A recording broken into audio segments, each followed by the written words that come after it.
James M. McPherson was born in North Dakota and grew up in Minnesota, where he graduated magna cum laude from Gustavus Adolphus College.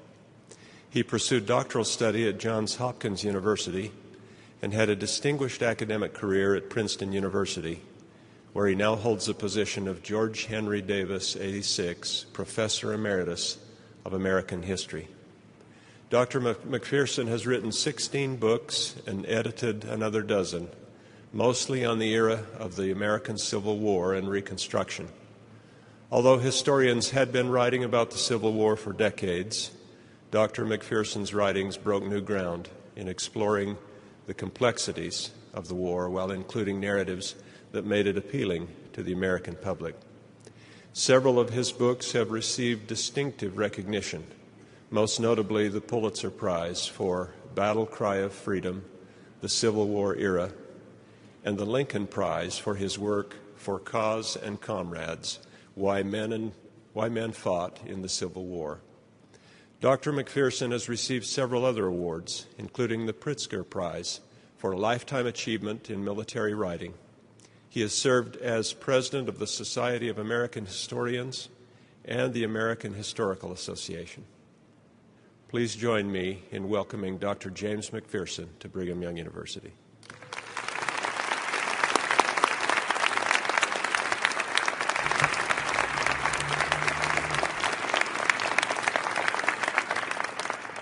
Well, good morning to all of you, and thank you for your warm welcome to this beautiful valley on this spectacularly beautiful day. Even before the many conferences and commemorations and books and other public events associated with the bicentennial of Abraham Lincoln's birth in 2009 and the current sesquicentennial observation of the Civil War took place, the American Civil War was the most popular historical subject in most parts of the United States. Back in the 1980s, the historian at Vicksburg National Military Park declared, "Americans just can't get enough of the Civil War."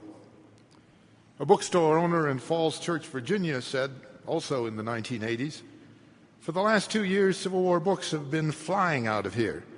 It's not just the buffs who buy, it's the general public, from high school kids to retired people." Civil War books are the leading sellers for the History Book Club.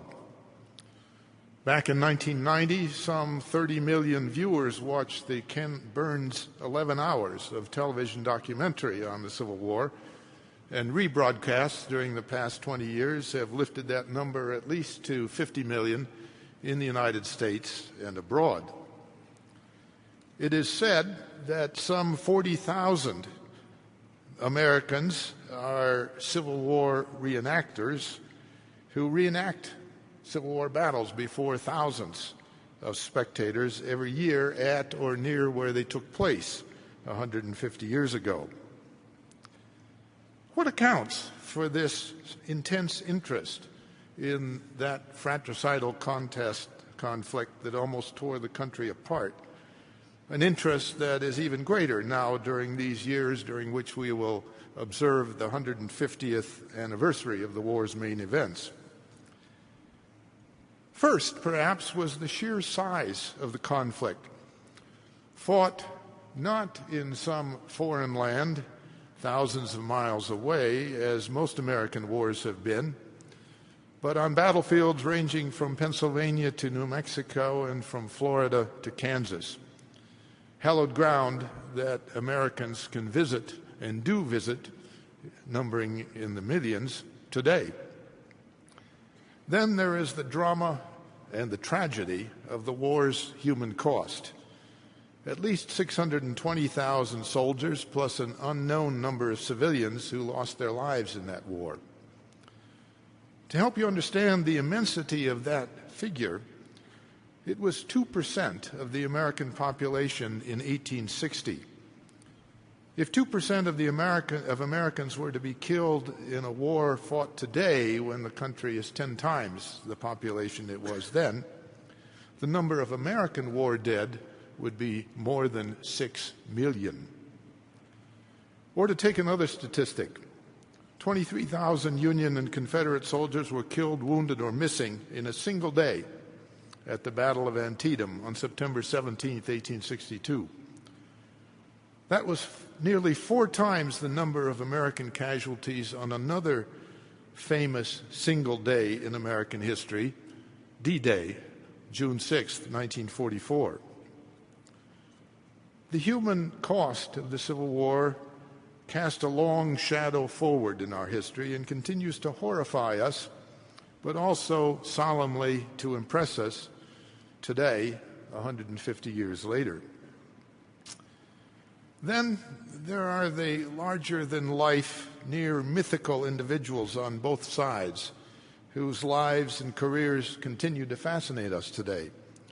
Abraham Lincoln, Robert E. Lee, Ulysses S. Grant, Stonewall Jackson, William Tecumseh Sherman, Clara Barton, and on and on. There's a kind of romance and glory as well as tragedy about those people and their times that it is hard to resist. This drama and romance and tragedy help explain why the Civil War remains such a popular historical subject. But they don't entirely explain why that war still matters to us today, 150 years later. To help explain that, I hope you'll forgive a little autobiography on my part to account for how and why I became interested in the Civil War when I was in graduate school a half-century ago, because it was for many of the same reasons that the Civil War still matters to us today, 50 years after my graduate school days. Unlike many of my friends and colleagues, I did not have a youthful fascination with the Civil War. When I arrived in Baltimore in 1958 for graduate study at Johns Hopkins University, I had not read anything specifically about the Civil War except a couple of books by Bruce Catton. I had not taken a college course on the Civil War because my college did not offer such a course. I did have a vague and rather naive interest in the history of the American South, in part because, having been born in North Dakota and brought up in Minnesota, as you heard, I found the South exotic, puzzling, mysterious. During my senior year in college in Minnesota, 9 black students integrated Little Rock Central High School in Arkansas under the protection of the United States Army. I was well enough acquainted with the history and current events to know that the constitutional basis for the presence of those black students at Central High was the 14th Amendment to the Constitution, one of the most important products of the Civil War and of the Reconstruction period that followed it. In retrospect, it seems likely that that awareness planted the seeds of my interest in the Civil War era. That seed germinated within days of my arrival at Johns Hopkins when, like other incoming graduate students, I met with a prospective academic advisor. Mine was Professor C. Van Woodward, the foremost historian of the American South, whose book, The Strange Career of Jim Crow, became almost the basis for the Civil Rights Movement. My appointment with Woodward was postponed for a day because he had been called to Washington to testify before a congressional subcommittee about potential problems at Little Rock as a second year of school desegregation got underway. Well, here was quite a revelation to me. A historian offering counsel on the most important domestic issue of the day. If I had not seen the connection between the Civil War and my own times before then, I certainly discovered it on that occasion. That consciousness grew during my 4 years in Baltimore. The last 2 of those years was also the opening phase of the commemoration of the Civil War centennial. But that, in fact, made little impression on me except for the initial events in Charleston, South Carolina, in April 1961, when a black delegate from New Jersey's Centennial Commission was denied a room at the Francis Marion Hotel, the headquarters for the Centennial observations. In protest, several northern delegations walked out of the events, boycotting them, until President John F. Kennedy offered the integrated facilities of the Charleston Naval Base. That offer provoked the southern delegates to secede from the National Commission and hold their own events at the hotel. It all seemed like deja vu all over again. But apart from that incident, the civil rights movement eclipsed the centennial observations during the first half of the 1960s. Those were the years of sit-ins and freedom rides in the South, of Southern political leaders vowing what they called massive resistance to national laws and court decisions, of federal marshals and troops being sent into the South trying to protect civil rights demonstrators, of conflict and violence, of the March on Washington in August 1963 when Martin Luther King stood before the Lincoln Memorial and began his I Have a Dream speech with these words: 50 years ago, a great American in whose symbolic shadow we stand today signed the Emancipation Proclamation. This momentous decree came as a great beacon light of hope to millions of Negro slaves who had been scarred in the flame of withering injustice. These were also the years of the Civil Rights Act of 1964 and the Voting Rights Act of 1965, which derived their constitutional basis from the 14th and 15th Amendments adopted a century earlier. The creation of the Freedmen's Bureau by the federal government in 1865 to aid the transition of 4 million slaves to freedom was the first large-scale intervention by the government in the field of social welfare. It was these parallels between the 1860s and the 1960s, the roots of events of my own time in events of exactly a century earlier, that propelled me to become a historian of the Civil War and Reconstruction.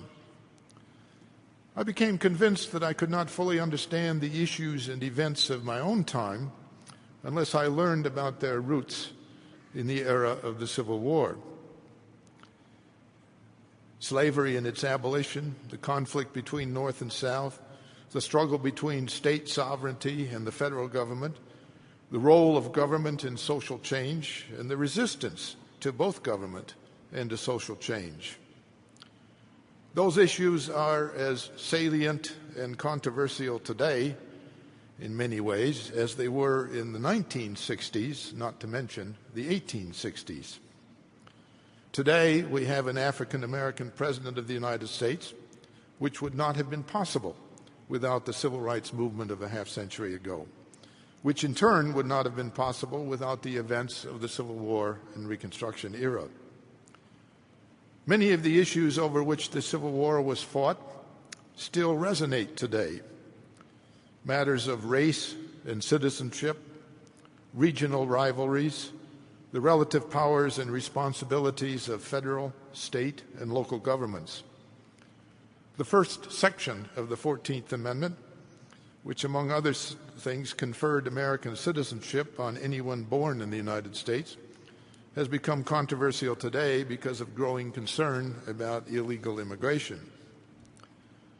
As the great Southern novelist William Faulkner once said, "The past is not dead, it is not even past."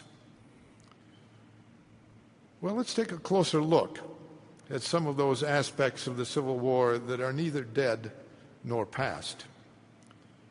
At first glance, it appeared that Northern victory in the Civil War resolved two fundamental festering issues that had been left unresolved by the Revolution of 1776 that had given birth to the nation.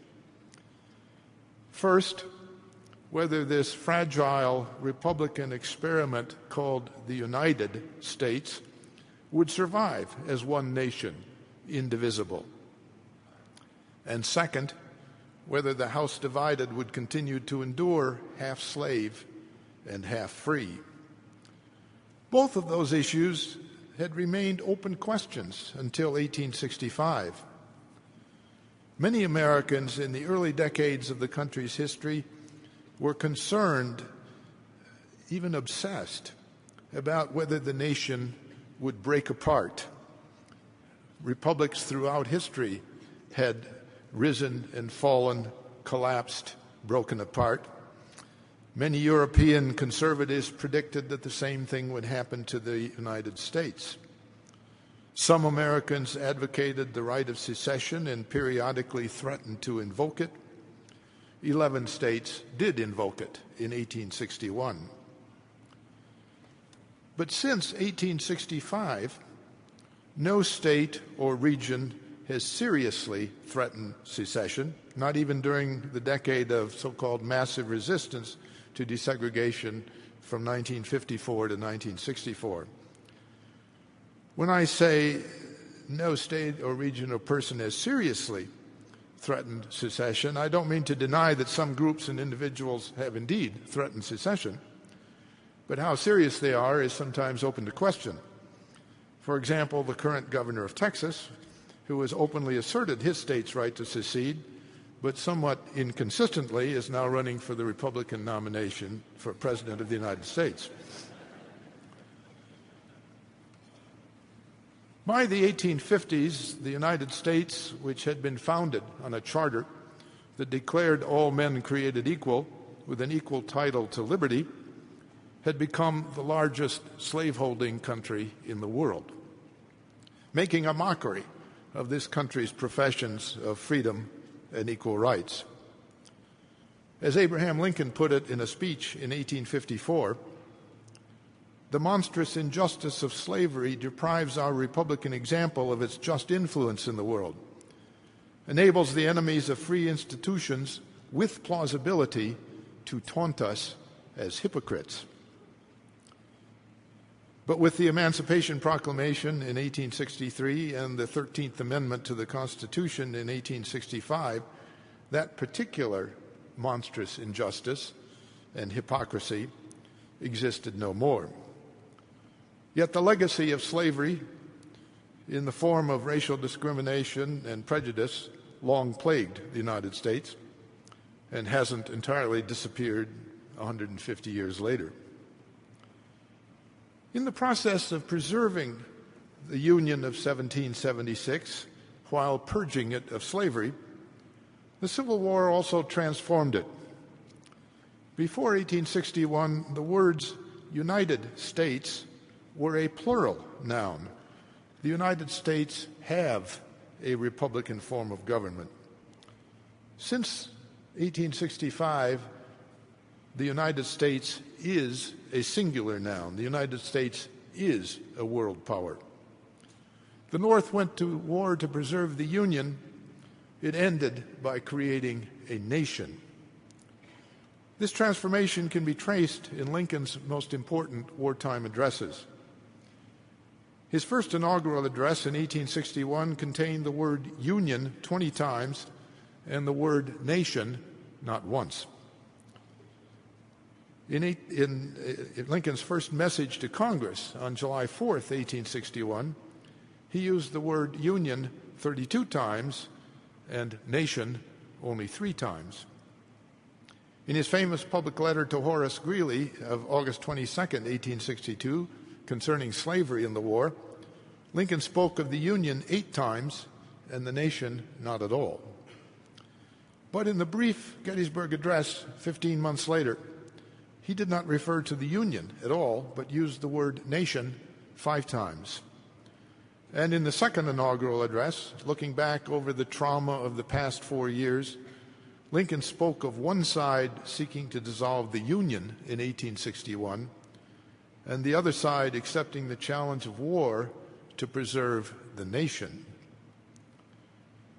The old, decentralized, antebellum republic, in which the post office was the only agency of national government that touched the average citizen, was transformed by the crucible of war into a centralized polity that taxed people directly and created an internal revenue bureau to collect the taxes, expanded the jurisdiction of federal courts, created a national currency and a federally chartered banking system, drafted men into the Army, and created the Freedmen's Bureau as the first national agency for social welfare.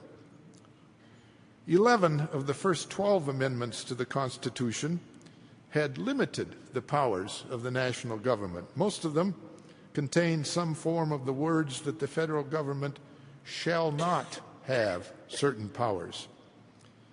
Most of the next 15 constitutional amendments, starting with the 13th Amendment in 1865, contain the words that the federal government shall have the power to enforce those provisions.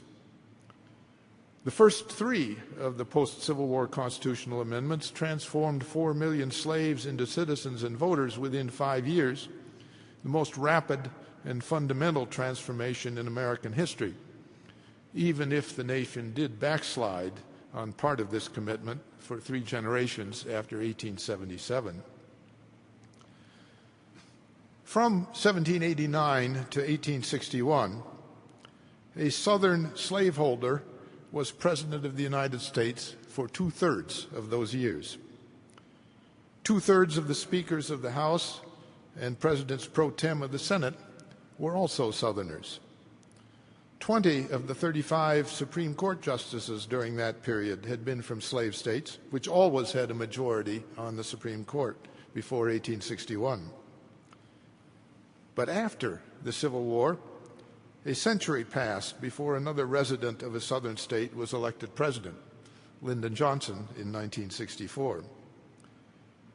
For half a century after the Civil War, only one Southerner served as Speaker of the House and none as President pro tem of the Senate. Only 5 of the 26 Supreme Court justices appointed during that half-century were Southerners.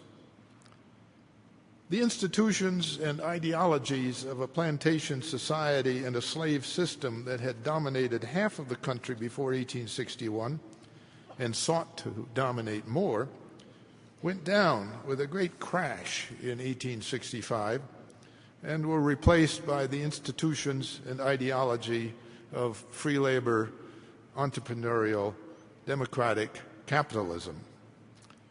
For better or for worse, the flames of the Civil War forged the framework of modern America. That last point requires some elaboration. Before 1865, 2 distinct socioeconomic and cultural systems had competed for dominance within the body politic of the United States. Although in retrospect, the triumph of free labor capitalism seems to have been inevitable, that was by no means clear for most of the antebellum generation. Not only did the institutions and ideology of the rural, agricultural, plantation South based on slave labor dominate the United States government during most of that time, but the territory of the slave states also considerably exceeded that of the free states before 1859, and the Southern drive for further territorial expansion seemed more aggressive than that of the North. Most of the slave states seceded from the United States in 1861 not only because they feared the potential threat to the long-term survival of slavery posed by Lincoln's election, but also because they looked forward to the expansion of a dynamic, independent slaveholding polity into new territory by the acquisition of Cuba and perhaps more of Mexico and Central America.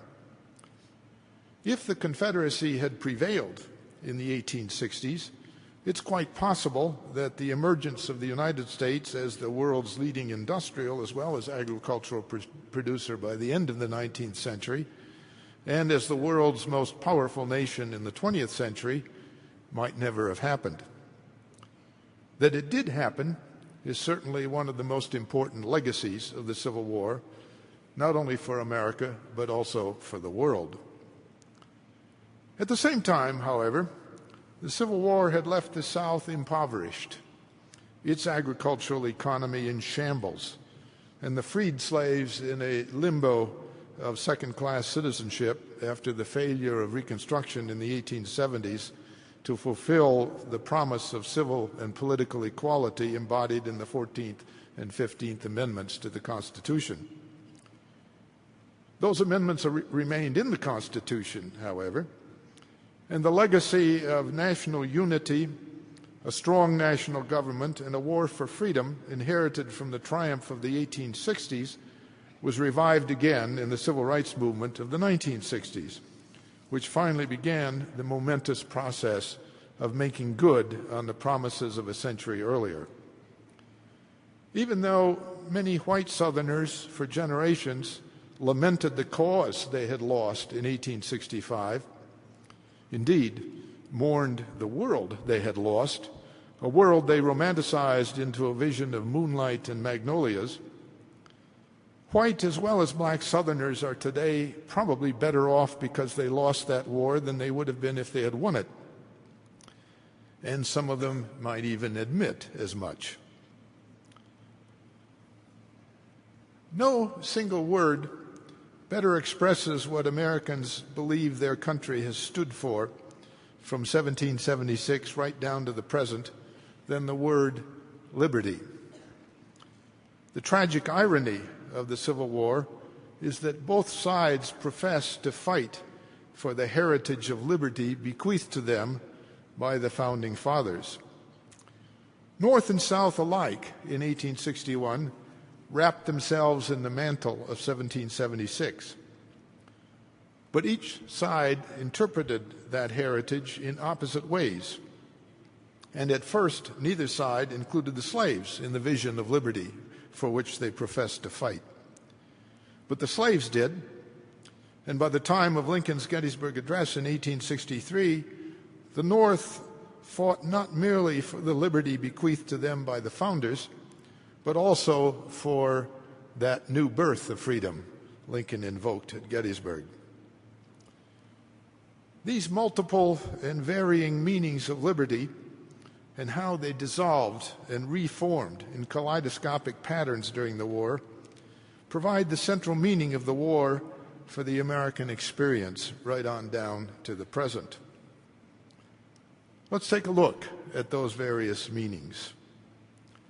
Southern states invoked the example of their forefathers of 1776 who had seceded from the British Empire in the name of liberty to govern themselves. Southern secessionists proclaimed in 1861 the same spirit of freedom and independence that impelled our fathers to the separation from the British government will impel the liberty-loving people of the South to separation from the United States. And as Jefferson Davis put it, from the high and solemn motive of defending and protecting the rights which our fathers bequeathed to us, let us renew such sacrifices as our fathers made to the holy cause of constitutional liberty. One of those liberties for which Southern whites contended, Lincoln had said sarcastically back in 1854, was the liberty to make slaves of other people. In 1861, many Northerners similarly ridiculed the Confederacy's profession to be fighting for the same ideals of liberty as their forefathers of 1776.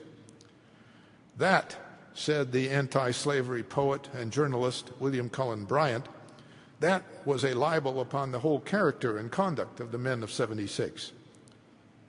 Ignoring the fact that many of the Founding Fathers owned slaves, most of them in fact, Bryant claimed that the founders had fought the Revolution to establish the rights of man and principles of universal liberty, while the South, he said, seceded in 1861 not in the interest of general humanity, but of a domestic despotism. Their motto is not liberty, but slavery.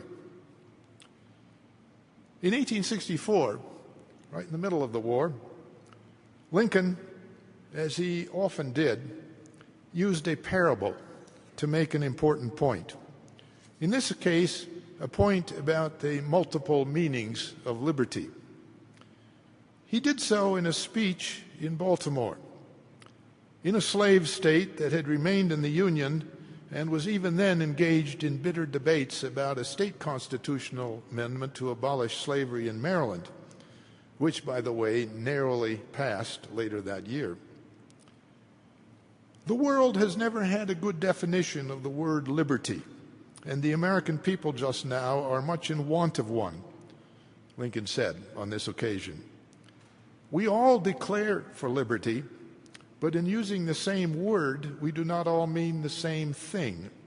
With some, the word liberty may mean for each man to do as he pleases with himself and the product of his labor, while with others, the same word may mean for some men to do as they please with other men and the product of other men's labor. Here are two not only different but incompatible things called by the same name, liberty. Lincoln went on to illustrate his point with a parable about animals. The shepherd drives the wolf from the sheep's throat, he said, for which the sheep thanks the shepherd as a liberator, while the wolf denounces him for the same act as the destroyer of liberty, especially as the sheep is a black one. Plainly, the sheep and the wolf are not agreed upon a definition of the word liberty, and precisely the same difference prevails today among us human creatures, even in the North, and all professing to love liberty. Hence we behold the processes by which thousands are daily passing from under the yoke of bondage, hailed by some as the advance of liberty, and bewailed by others as the destruction of all liberty. The shepherd in this fable was, of course, Lincoln himself. The black sheep was the slave, and the wolf his owner. As commander-in-chief of an army of 1 million men, Lincoln wielded a great deal of power. And by this stage of the war, that power was being used not only to defeat the Confederacy and preserve the nation, but also to abolish slavery. But traditionally, in American ideology, power was the enemy of liberty. Americans had fought their revolution to get free from the power of the British Crown. As James Madison put it, there is a tendency in all governments to an augmentation of power at the expense of liberty. To curb this tendency, framers of the Constitution devised a series of checks and balances that divided power among three branches of the national government, between two houses of Congress, and between the state and federal governments as, in Madison's words, an essential precaution in favor of liberty. Even that was not enough. In the first 10 amendments to the Constitution, the Bill of Rights, the power of the national government was further limited by all those shall nots in those first 10 amendments. Through most of early American history, those who feared the potential of power to undermine liberty remained eternally vigilant against this threat. When the famous reformer of the treatment of mentally ill, Dorothea Dix, persuaded Congress to pass a bill granting public lands to the states to subsidize mental hospitals in 1854, President Franklin Pierce vetoed it in the name of preserving liberty. For if Congress could do this, Pierce warned, it has the same power to provide for the indigent who are not insane, and thus the whole field of public beneficence is thrown open to the care and culture of the federal government. This would mean, Pierce continued in his veto message, this would mean all sovereignty vested in an absolute consolidated central power against which the spirit of liberty has so often and in so many countries struggled in vain. The bill for mental hospitals, therefore, would be the beginning of the end of our blessed inheritance of representative liberty. Pro-slavery Southerners like John C. Calhoun insisted on keeping the national government weak as a form of insurance against a possible anti-slavery majority in Congress at some future time that might try to abolish or weaken slavery.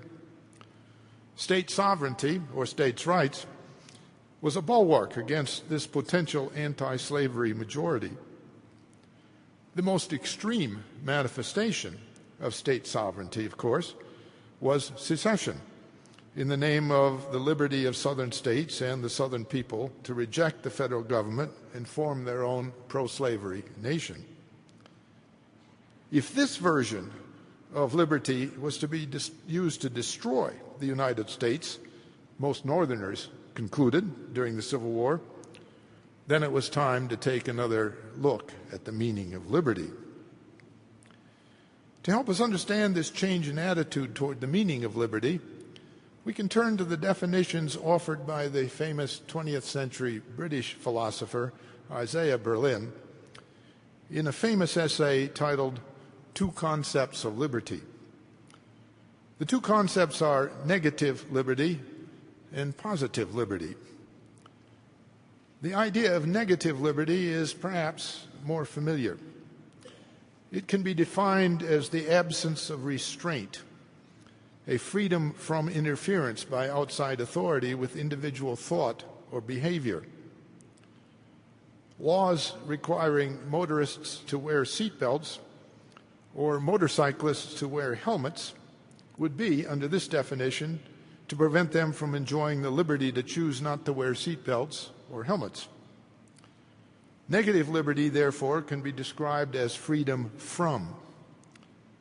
Positive liberty, by contrast, can be best understood as freedom to. It's not necessarily incompatible with negative liberty, but it has a different focus or emphasis. Take freedom of the press. Freedom of the press is generally viewed as a negative liberty, freedom from interference with what a writer writes or a reader reads. But an illiterate person suffers from a denial of positive liberty.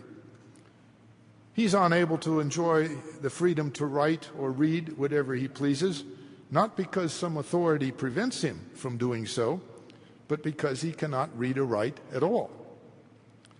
He suffers not the absence of a negative liberty, freedom from, but of a positive liberty, freedom to read and write. The remedy lies not in the removal of restraint, but in the achievement of the capacity to read and write. The Civil War accomplished an historic shift in American values in the direction of positive liberty. The change from all those shall nots in the first 10 amendments to the Constitution to the phrase, Congress shall have the power to enforce this provision, in most of the post-Civil War amendments, is indicative of that shift, especially the 13th Amendment, which liberated 4 million slaves, and the 14th and 15th, which guaranteed them equal civil and political rights. Abraham Lincoln played a crucial role in this historic change toward positive liberty. Let us return to Lincoln's parable of the shepherd, the sheep, the black sheep, and the wolf.